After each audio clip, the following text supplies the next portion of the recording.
अनंत IAS platform पे आपका स्वागत है। आइए आज शुरू करते हैं। सर्वोदय बैच में स्टार्ट कर रहे हैं मैथमेटिक्स एनसीईआरटी।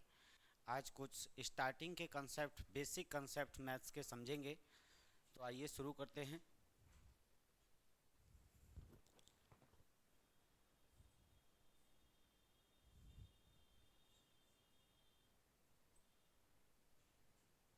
सबसे पहले समझेंगे कि गणित की जो ऐतिहासिक पृष्ठभूमि है वो क्या है।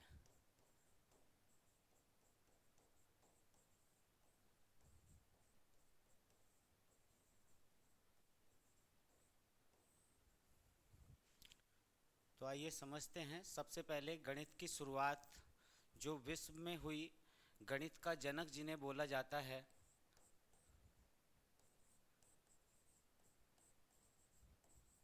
उनका नाम आर्किमीड।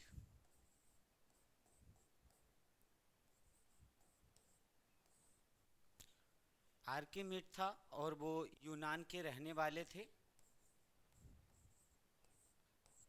जो 287 बीसी यानी 287 ईसा पूर्व में जन्मे थे। इन्होंने पूरा अपना जो समय था जीवन का वो गणित की खोजों में लगाया। तो विश्व में शुरुआत जो कि गणित का जनक माना जाता है वो आर्किमीड को माना जाता है। दूसरे नंबर की बात है कि भारत में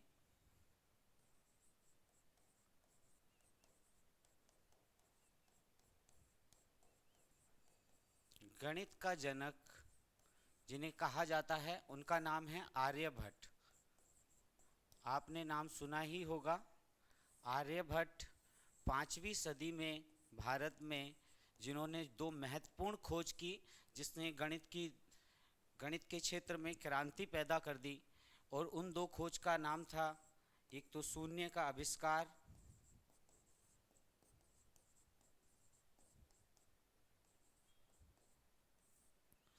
और दूसरा जो गणित में पद्धति अपनाई गई संख्याओं को लेके, वो पद्धति आर्यभट्ट ने ही दी, जिसका नाम है दशमलव पद्धति।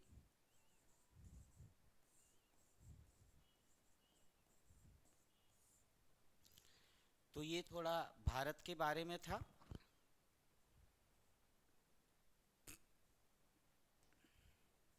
आइए अब स्टार्ट करते हैं थोड़ा बेसिक कैलकुलेशन से कि गणित पढ़ने के लिए हमें सबसे पहले हमारा कैलकुलेशन ठीक होना चाहिए। तो ये जो दो बेसिक क्लास लिया जा रहा है, इसमें थोड़ा कैलकुलेशन ट्रिक्स बताई जाएंगी, कैसे हम जल्दी कैलकुलेट कर सकते हैं चीज़ों को। तो सबसे पहले देखते हैं पहला एग्जाम्पल। जैसे हम 108 की मल्टीप्लाई कर रहे हैं 107 से, तो इसका हम अगर डायरेक्ट उत्तर लिखना चाहते हैं तो इसका आंसर आ जाएगा आपका 11556।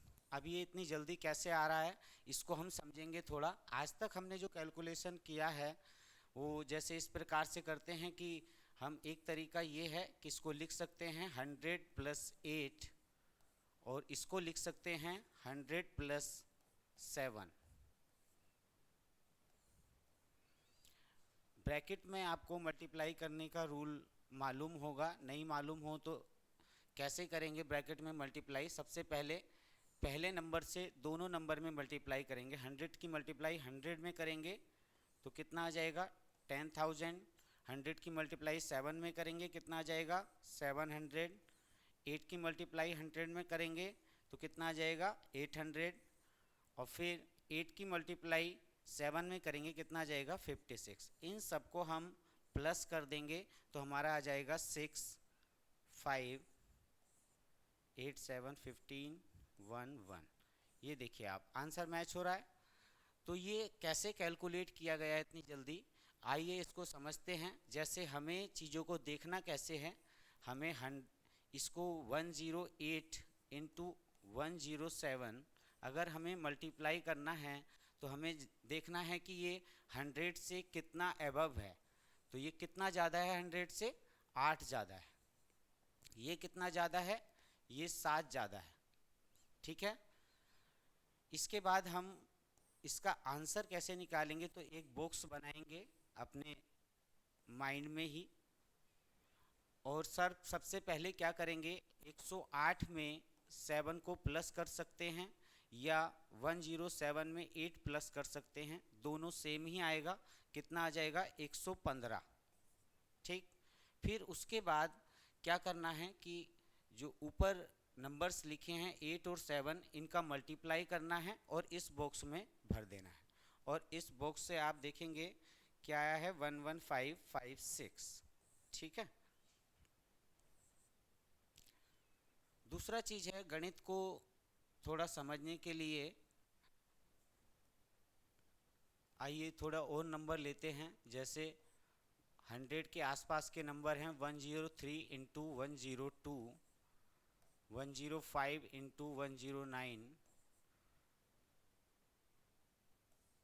98 इंटू 97,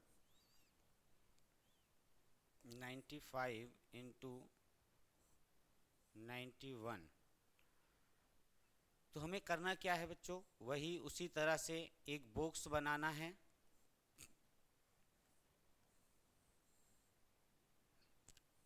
इस बॉक्स को फिल करने के जो नियम है वो आप समझ लीजिएगा। ये जो डब्बा है, इधर साइड वाला डब्बा, इसमें हमें सिर्फ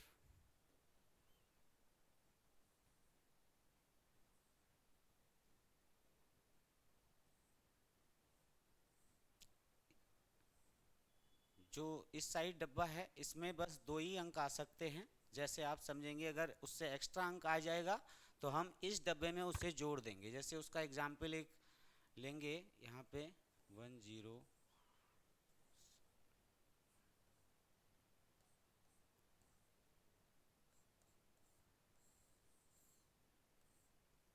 सबसे पहले इस क्वेश्चन को देखते हैं।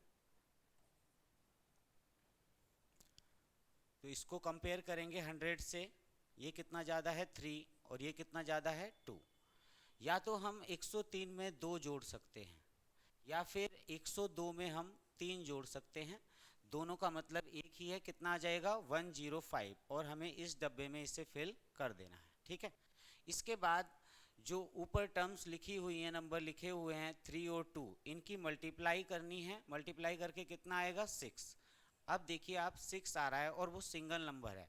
और इस डब्बे में भरने का नियम क्या है कि हम इसमें 2 नंबर ही भर सकते हैं। सिंगल होगा तो उसके आगे क्या करेंगे, हम 0 लगा देंगे और हमारा आंसर आ जाएगा। आंसर क्या हो जाएगा, 10506। जब आप इन दोनों की मल्टीप्लाई करेंगे तो आंसर आएगा 10506। दूसरा, फिर से डब्बा बनाया हमने, 100 से कंपेयर किया, कितना है, 5 ज़्यादा है, ये कितना है, 9 ज़्यादा है। ठीक है। तो 105 में आप 9 प्लस कर दें या 109 में 5 प्लस करें तो आपको क्या मिलेगा, यहाँ पे 114, यानी 114। ठीक है। इसके बाद हम 5 और 9 की मल्टीप्लाई करेंगे, और 5 और 9 की मल्टीप्लाई कितना आ जाएगा, 45, यानी 45, और इस डब्बे में भर देंगे। अगर हमारा 2 ही अंक आए हैं तो हमें कुछ करने की ज़रूरत नहीं होगी, यही हमारा आंसर होगा। तो इसका आंसर हो जाएगा 11445। नेक्स्ट क्वेश्चन देखते हैं। इसमें जो ये 100 से कम है,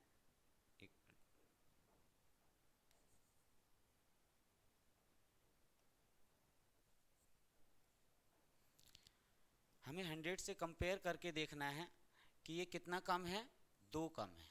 ये कितना कम है, 3 कम है। उसी प्रकार से करेंगे, या तो हम 98 से 3 माइनस कर सकते हैं, या फिर 97 से 2 माइनस कर सकते हैं। दोनों का सेम ही मतलब होगा कि कितना आएगा, 95। इसके बाद दूसरा नियम होता है कि हम ऊपर वाले नंबर की मल्टीप्लाई कर लेते हैं।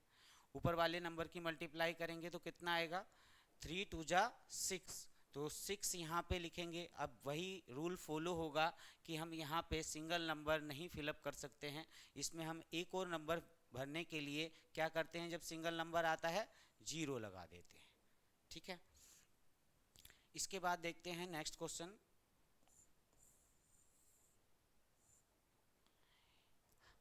100 से कंपेयर करेंगे, ये कितना कम है, -5 है। ये कितना कम है 100 से, -9 है।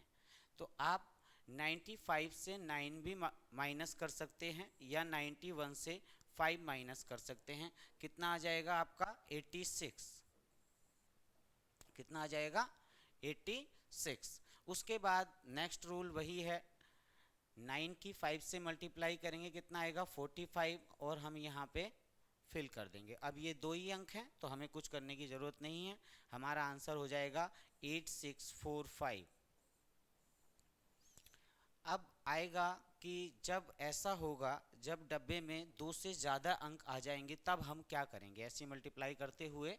तो इसको कंपेयर करेंगे, दिख रहा है सब बच्चों को, ये कितना ज़्यादा है, 7 ज़्यादा है, और ये कितना ज़्यादा है, 15 ज़्यादा है। 100 से कंपेयर कर लिया हमने। इसके बाद हम 107 में 15 ऐड करें, या 115 में 7 ऐड करें, दोनों में आंसर क्या आएगा, 122। 122। इसके बाद हम नेक्स्ट स्टेप करेंगे, इस डब्बे को फिल करेंगे, 15 से मल्टीप्लाई करेंगे 7 की, तो कितना आ जाएगा 130, सॉरी 105। कितना आ जाएगा 105। अब हमें करना कुछ नहीं है, ये दो अंक जो हैं वो डब्बे में ही रहेंगे। एक्स्ट्रा जो ये 1 है इसको हम इसमें ऐड कर देंगे, और हो जाएगा इसका आंसर 12305। तो अभी हमने देखा कि हम कैलकुलेशन किस तरह से अभी तक करते आए हैं, और हमें अपना अप्रोच बदलना है। हमें गणित में अगर 100% मार्क्स स्कोर करने हैं तो हमारा कैलकुलेशन थोड़ा ठीक होना चाहिए उसके लिए। इसके बाद थोड़ा समझते हैं बेसिक कंसेप्ट में शून्य के गुण।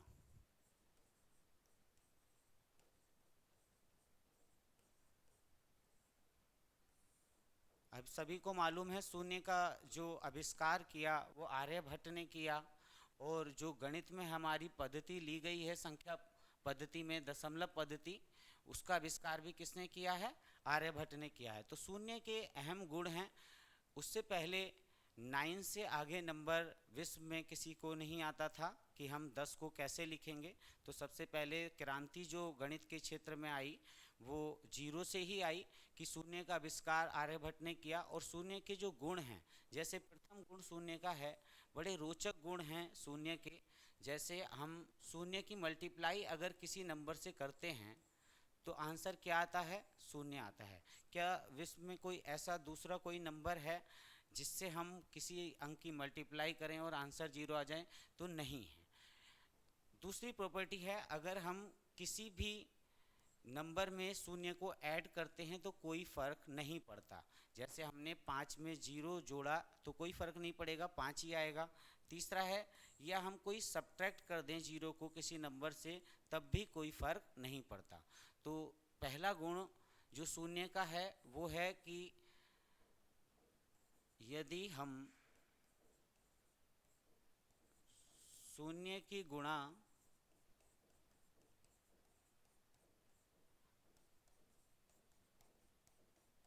किसी भी संख्या से करते हैं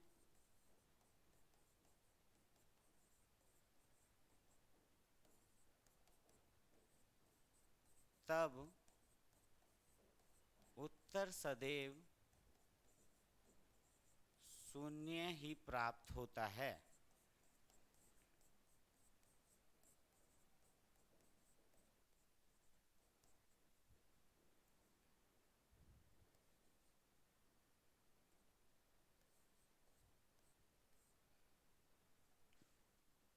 दूसरी प्रॉपर्टी क्या है, दूसरी प्रॉपर्टी ये है शून्य की कि यदि हम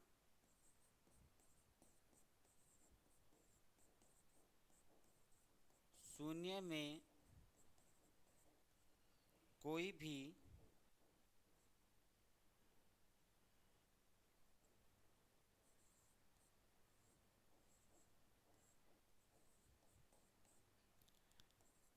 संख्या को जोड़ें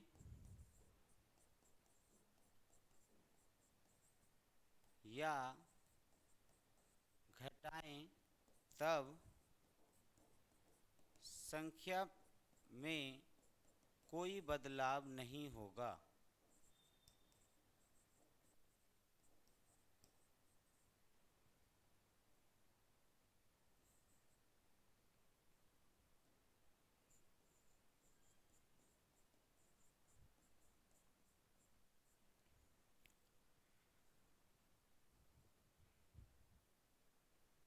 आइए बच्चों आगे देखते हैं। शून्य के कुछ और गुण भी हैं। जैसे अगर हम किसी संख्या को शून्य से भाग करें तब हमें उत्तर क्या प्राप्त होगा?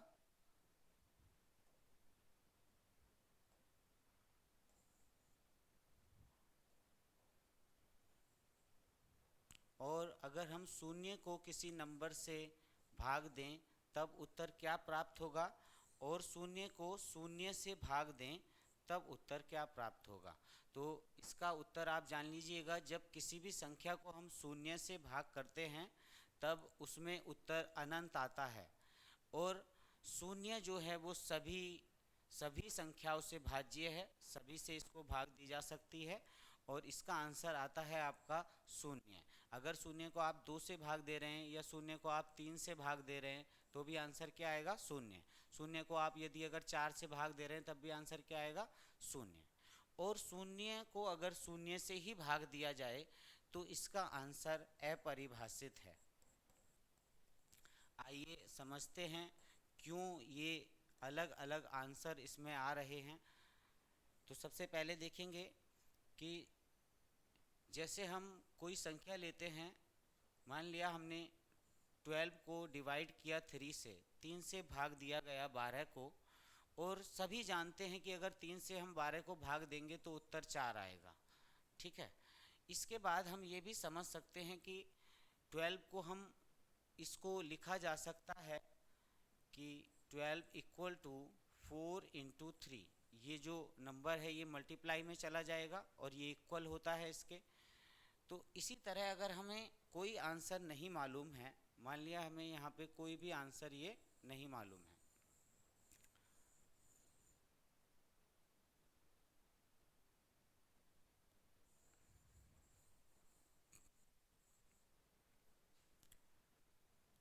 तो यहाँ पे आंसर जो आने वाला है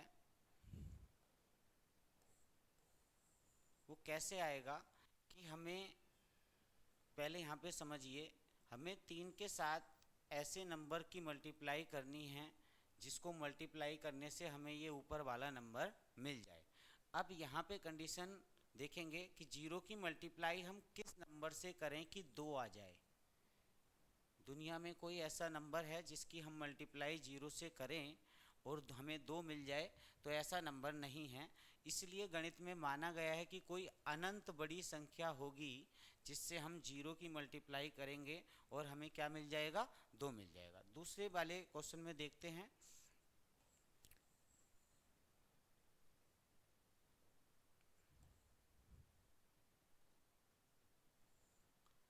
जैसे यहाँ पे हमें 2 के साथ कोई ऐसा नंबर चाहिए जिसकी हम मल्टीप्लाई करें और हमें उत्तर 0 मिल जाए। तो ऐसा नंबर हमने अभी अभी पढ़ा थोड़ी देर पहले कि हम अगर 0 की मल्टीप्लाई किसी भी अंक से करते हैं तो आंसर क्या आता है? 0 आता है। तो हमें यहाँ पे जो आंसर आएगा इसका 0, क्योंकि दुनिया में सिर्फ 0 ही है ऐसा जिससे मल्टीप्लाई करने पे किसी भी संख्या को उत्तर क्या हो जाएगा? 0 हो जाएगा। तो इसका आंसर क्या है? 0 है। अब इस आंसर की बात करते हैं कि हमें ऐसा नंबर चाहिए जिसकी हम 0 से गुणा करें और उत्तर हमें क्या मिल जाए? 0 मिल जाए। तो ऐसा हमारे पास 0 भी है, 1 भी है, 2 भी है, 3 भी है, और अनंत तक किसी भी संख्या से हम गुणा करेंगे तो 0 की आंसर क्या आ जाएगा? 0 ही हमें मिल जाएगा। तो हमें समझ नहीं आ रहा है कि आंसर क्या है इन सब में से, इसलिए इसका आंसर जो माना गया है वो अपरिभाषित माना गया है। मतलब परिभाषित नहीं कर सकते कि उत्तर क्या है। ठीक है। इसके बाद आगे बढ़ते हैं।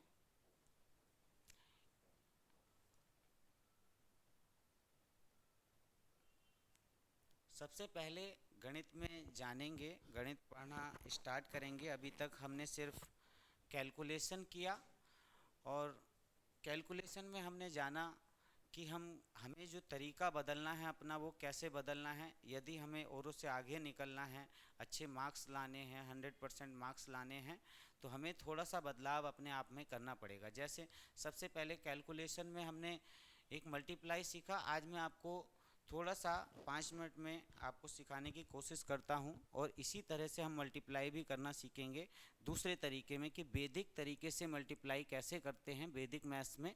जैसे दो नंबर लिखे हमने 5 3 और 4 5, इनको हमें मल्टीप्लाई करना है। बचपन से हमें सिखाया ही गया है 5 की मल्टीप्लाई हम 3 से करेंगे, फिर 5 से करेंगे, वो सब जानते हैं, वो सब हम नहीं करने वाले। कोई दूसरा मेथड हम सीखेंगे जिससे हम मल्टीप्लाई करना थोड़ा आसान होगा हमारे लिए, और थोड़ा हमारा स्पीड भी उसमें आएगा। जैसे सबसे पहले क्या करना है, अपने माइंड में बॉक्स क्रिएट कर लेना है। ये ऐसे बॉक्स वाइज ही हम गुणा करना सीखेंगे। सबसे पहले ये स्टार्ट हमें इसी से करना है, इधर साइड से। 5 की मल्टीप्लाई करनी है 4 में, कितना आएगा 20। हमें 20 को लिख देना है ऐसे ही, ठीक है। उसके बाद इसमें एक एक बॉक्स, इस तरीके में एक एक बॉक्स हम ऐड करते जाएंगे। तो अब ये जब बॉक्स बड़ा हो जाएगा,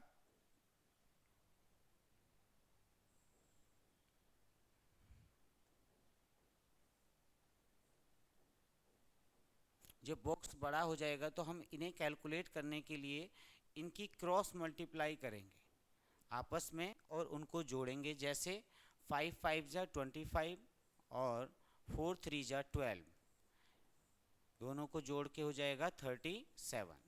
अब 37 का 7 हम इसके आगे लिखेंगे, और जो हमारा कैरी बच रहा है उसको हम इस शून्य के ऊपर, इससे जस्ट जो अगला नंबर है उसके ऊपर लिख देंगे, ठीक है।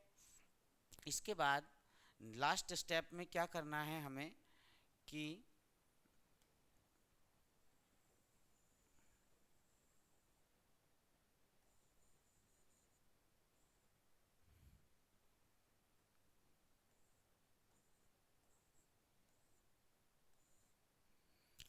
लास्ट स्टेप में हमें करना है कि इससे एक एक डब्बा हटाएंगे।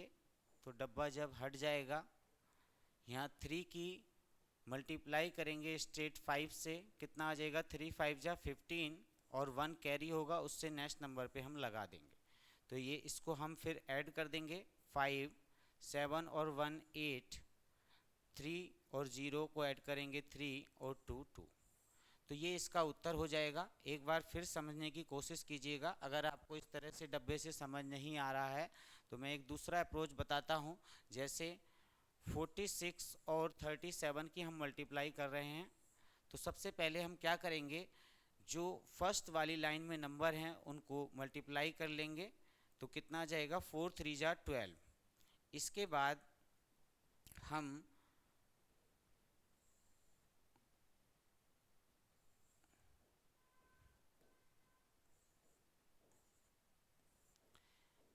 हम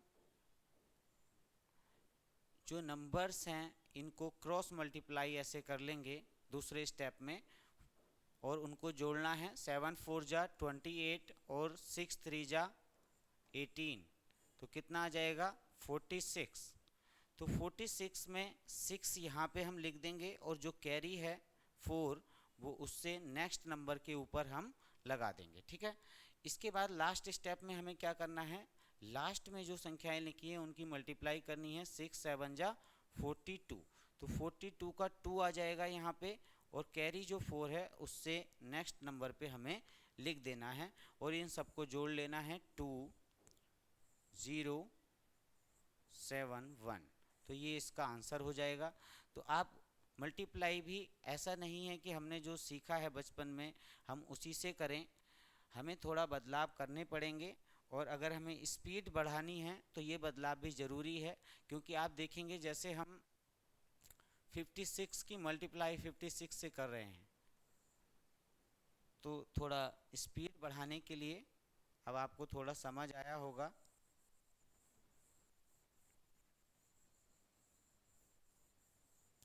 सबसे पहले हम 5 की मल्टीप्लाई करेंगे, कितना हो जाएगा 25। फिर इनकी क्रॉस मल्टीप्लाई करेंगे, 6 5 जा 30 और 5 6 जा 30, दोनों को ऐड करेंगे, 30 और 30 कितना हो जाएगा 60, 60 का 0 और 6 आ जाएगा यहाँ पे कैरी।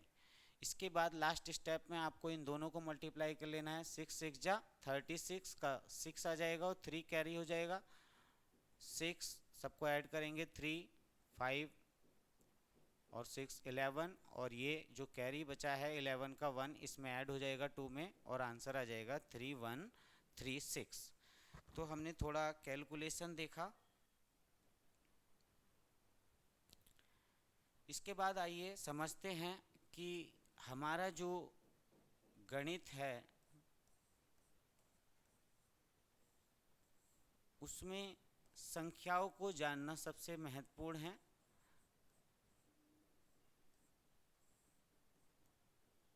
जो संख्याएं हैं हमारी, संख्याओं में जो पद्धति ली गई है वो वही पद्धति है जो आर्यभट्ट ने दी थी, दशमलव पद्धति। दशमलव पद्धति को गणित में अपनाया गया है।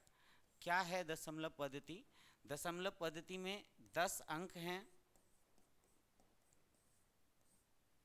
और आप उनसे परिचित हैं, 0 1 2 3 4 5 6 7 8 और 9।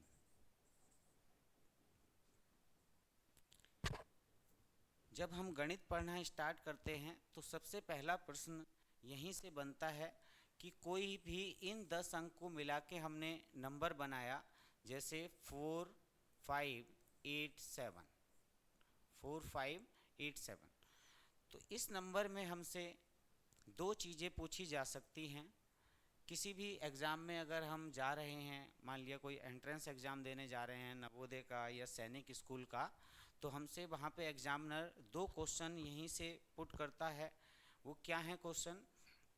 कि हमसे पूछा जाएगा, एग्जामिनर हमसे पूछ सकता है किसी भी अंक का, ये एक संख्या बनती है, ये अंक कहलाते हैं और अंकों से मिल के जो बनती है वो क्या होती है? संख्या होती है। तो संख्या में, किसी भी संख्या में, इधर लिख देते हैं 4 5 8 7, इस संख्या में हमारा दो चीज़ें हमसे पूछी जा सकती हैं कि एक स्थानीय मान किसी भी अंक का क्या है और दूसरा किसी भी अंक का जातीय मान क्या है।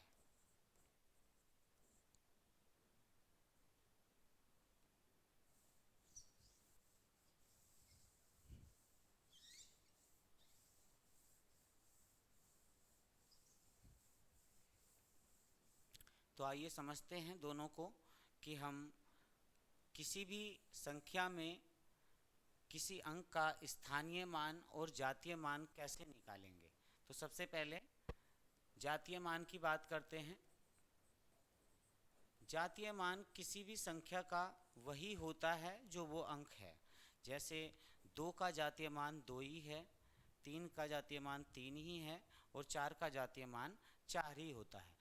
तो यदि हमने संख्या ली है 4 5 8 7, इसमें सबसे पहले हम देखेंगे 7 का जो जातीय मान होगा वो 7 ही होगा और 8 का जो जातीय मान होगा वो 8 ही होगा, 5 का जातीय मान 5 ही होगा और 4 का जातीय मान 4 ही होगा। हालांकि जातीय मान को दूसरे नाम से भी जाना जाता है, कहीं कहीं पे अंकीय मान भी आपको लिख के दे सकता है कि उसका अंकीय मान क्या है। तो किसी भी अंक का अंकीय मान वही अंक होता है, ये बात हमें समझ लेनी है।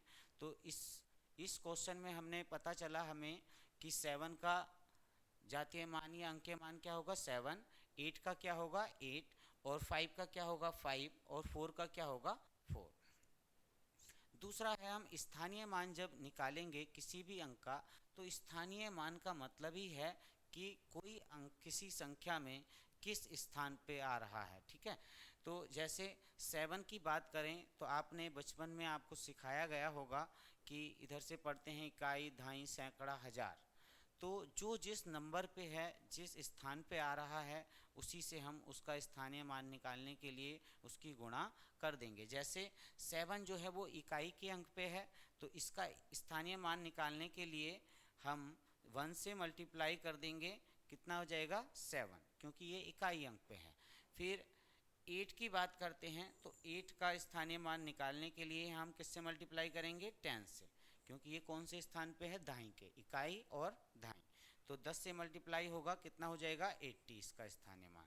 तीसरा हम देखते हैं 5, जो कि सैकड़े के स्थान पे है, तो 100 से मल्टीप्लाई करेंगे, कितना आ जाएगा 500। ऐसे ही 4 जो कि 1000 प्लेस पे है, तो 1000 से मल्टीप्लाई करेंगे, कितना आ जाएगा 4000।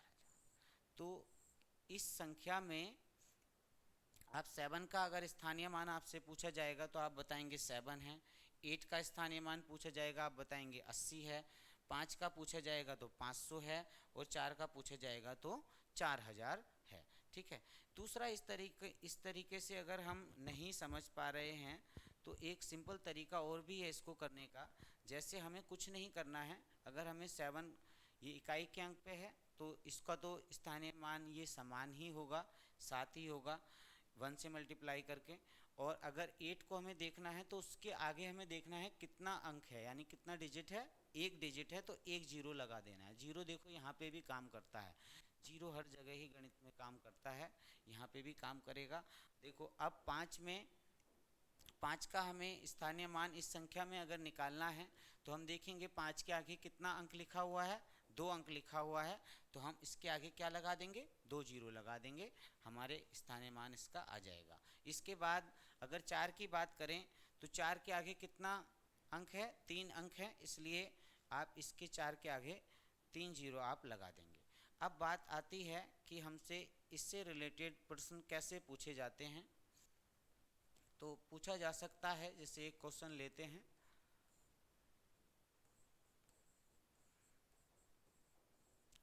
3-2 में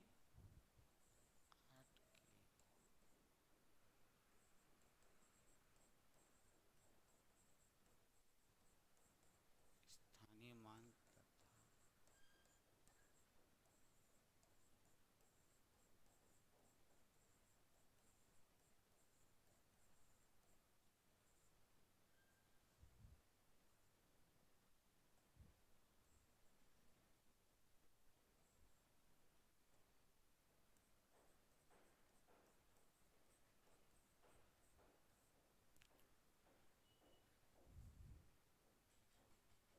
में 8 के स्थानीय मान तथा 4 के जातीय मान का अंतर, आपको अंतर बताना है।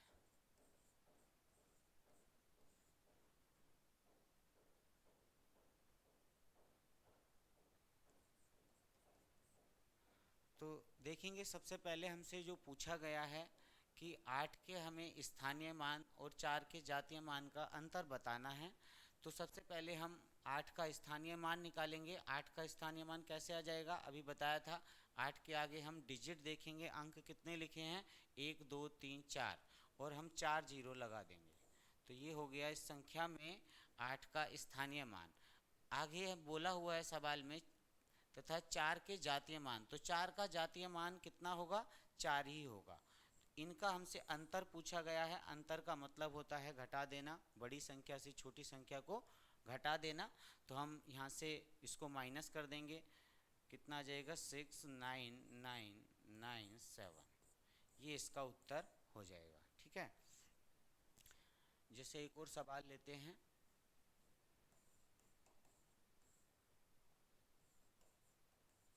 संख्या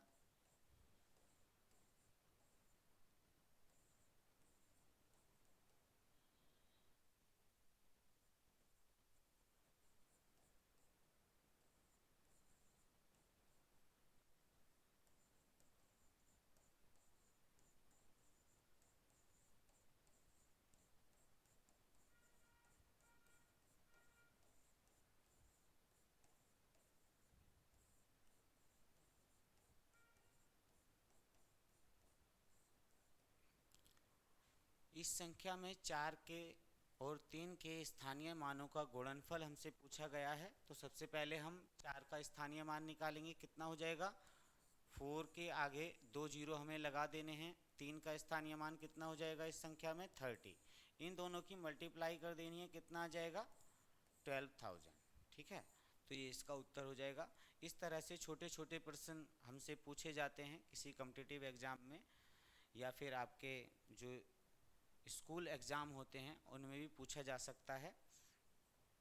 नेक्स्ट हमें जो सीखना है गणित में, वो वर्ग हमें ज़रूर आने चाहिए। वर्ग और थोड़ा सा कंसेप्ट जो आपको पहला चैप्टर पढ़ते हुए भी ज़रूरत होगी या आगे भी ज़रूरत होगी, LCM कैसे निकालते हैं, तो ये दो चीज़ें हमें सीखना है। तो जैसे अगर वर्ग की बात करें तो वर्ग को इंग्लिश में बोलते हैं स्क्वायर। और अगर कोई भी संख्या है, मान लिया कोई संख्या A है और उसका हमें स्क्वायर या वर्ग निकालना है, तो इसका क्या मतलब होता है? इसका मतलब होता है कि इसी संख्या को इसी संख्या से गुणा करनी है, और इसको हम जो लिखते हैं, रिप्रेजेंट करते हैं, वो कुछ इस तरह से करते हैं, और इसको बोलते हैं घात, या अंग्रेजी में बोलते हैं पावर। A की घात 2 हम इसे लिख देंगे। तो हमें अगर कोई संख्या है, मान लिया 8 है, 8 का हमें वर्ग निकालना है, तो 8 का वर्ग क्या हो जाएगा 8 गुणा 8, यानी कितना आ जाएगा उत्तर 64।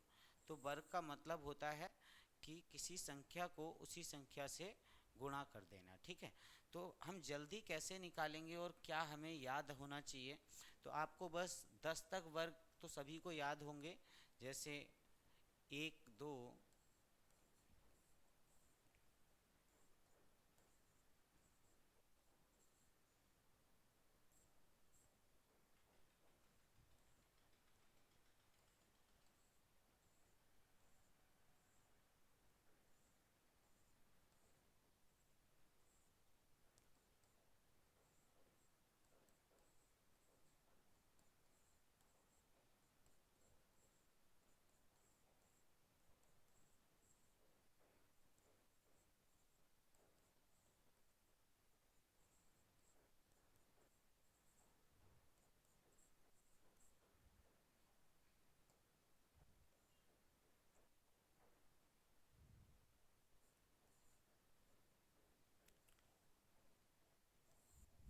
मिनिमम आपको 10 तक तो याद ही होंगे सभी बच्चों को, जो वर्ग होते हैं एक से। जैसे 2 का वर्ग कितना होगा, 2 से 2 की गुणा करेंगे कितना आ जाएगा 4। 3 का वर्ग क्या होगा, 3 की 3 से गुणा करेंगे कितना आ जाएगा 9। ऐसे ही 4 का वर्ग कितना हो जाएगा, 4 4 जा 16। तो आज हम सीखने वाले हैं कि हम जल्दी कैसे कैलकुलेट किसी का वर्ग कर सकेंगे। तो सबसे पहले लेते हैं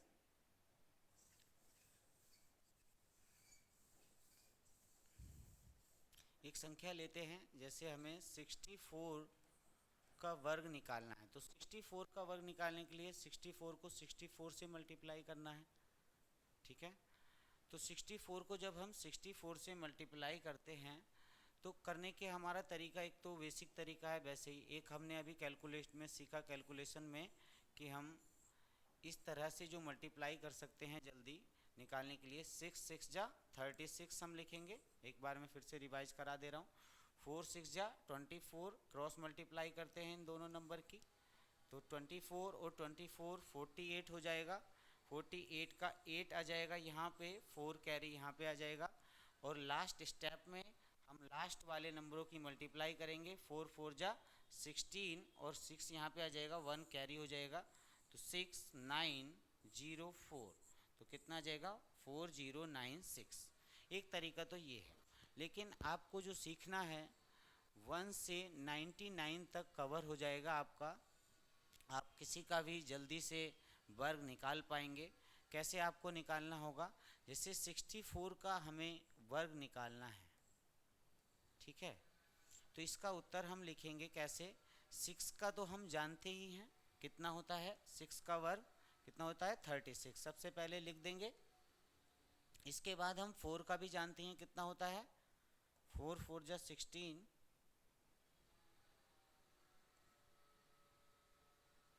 तो यहाँ पे हम 16 इसके आगे ही लिख देंगे। ठीक है, इसके बाद करना क्या है, हमें जो ये नंबर है 64 6 और 4 जो नंबर हैं इनको मल्टीप्लाई कर लेना है। 6 4 जा कितना हो जाएगा 24। तो 24 का हमें डबल कर देना है। तो डबल करके कितना जाएगा 48। और 48 को हम इसमें जोड़ेंगे और जोड़ेंगे इस तरह से कि लास्ट नंबर हमें छोड़ देना है। और लास्ट नंबर छोड़ के हम 48 यहाँ से लिख के इसको जोड़ना स्टार्ट करेंगे। तो ये आ जाएगा 6 8 1 9 0 और 4। तो ये आपका देखिएगा, हम जल्दी से अगर हमें निकालना हो किसी नंबर का तो हम इस तरह से 1 से 99 तक किसी भी नंबर का स्क्वायर निकाल पाएंगे। जैसे एक दो संख्या लेते हैं 53 47 92।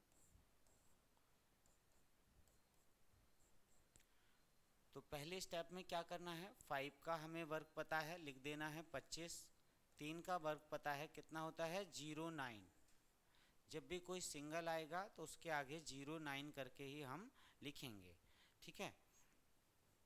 इसके बाद हमें क्या करना है, 5 3 जा 15 मल्टीप्लाई करनी है अंदर लिखी संख्याओं की और उनका डबल कर देना है। तो यहाँ पे 15 का डबल कितना हो जाएगा 30 और यहाँ पे लास्ट अंक छोड़ के इधर ऐड कर देना है 9082। ऐसे ही इसका भी करेंगे। 4 का सबसे पहले लिखेंगे वर्ग 16। 7 का वर्ग कितना हो जाएगा 49। फिर मल्टीप्लाई करेंगे 7 चौक 28, उसका दुगना कर देंगे कितना हो जाएगा 56। जोड़ देंगे सबको 902209।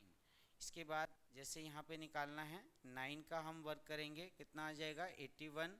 2 का वर्ग लिखेंगे तो 04 लिखेंगे, ठीक है।